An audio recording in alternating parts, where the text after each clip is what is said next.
జగన్ సంస్థల్లో పెట్టుబడులు పెట్టి ఆ తర్వాత కేసుల్లో ఇరుక్కుని ఇబ్బందులు పాలైనటువంటి సంస్థలు ఏవైతే ఉన్నాయో ఆ సంస్థల మీదన ఘాటైనటువంటి తీర్పు తెలంగాణ హైకోర్టు ఇచ్చింది. ఉమ్మడి రాష్ట్రంలో 2001 నుంచి 2006 సంవత్సరం వరకు, అంటే 2001 అంటే అప్పటికి తెలుగుదేశమే ఉంది, 2006 అంటే 2004లో రాజశేఖర రెడ్డి వచ్చాడు.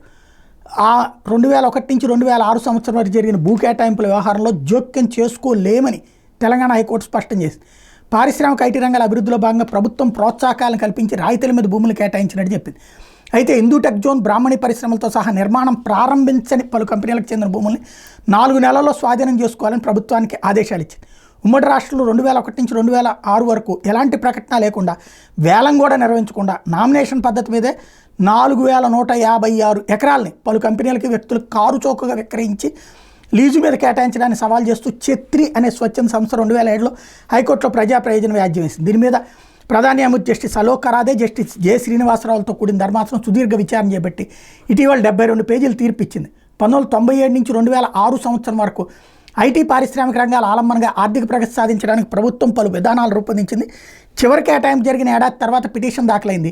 దాని విచారణ పెండింగ్లో ఉండగానే పలు పరిశ్రమలు ఏర్పాటాయి, వేల మంది నిరుద్యోగులకు ఉపాధి లభించింది. పిటిషనర్ కోరినట్లుగా ప్రస్తుత మార్కెట్ ధర ప్రకారం సొమ్మును వసూలు చేయాలని ఆదేశాలు జారీ చేస్తే అది ప్రభుత్వ విధాన నిర్ణయాలకు విరుద్ధమవుతుంది. అందువల్ల అట్లాంటి ఆదేశాలు ఇవ్వలేము. పరిశ్రమలు ఏర్పాటు చేయని కంపెనీల నుంచి భూములు స్వాధీనం చేసుకోలేదన్న పిటిషనర్ వాదన సమర్థనీయం.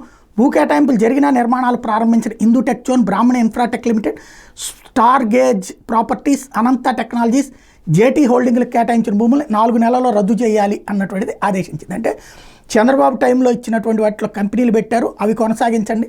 ఆ తర్వాత రాజశేఖర రెడ్డి హయాంలో పెట్టినటువంటి వాటిలో ఎవరైతే పెట్టనివి ఉన్నాయో అవి స్వాధీనం చేసుకోమని ఆదేశించింది తెలంగాణ హైకోర్టు.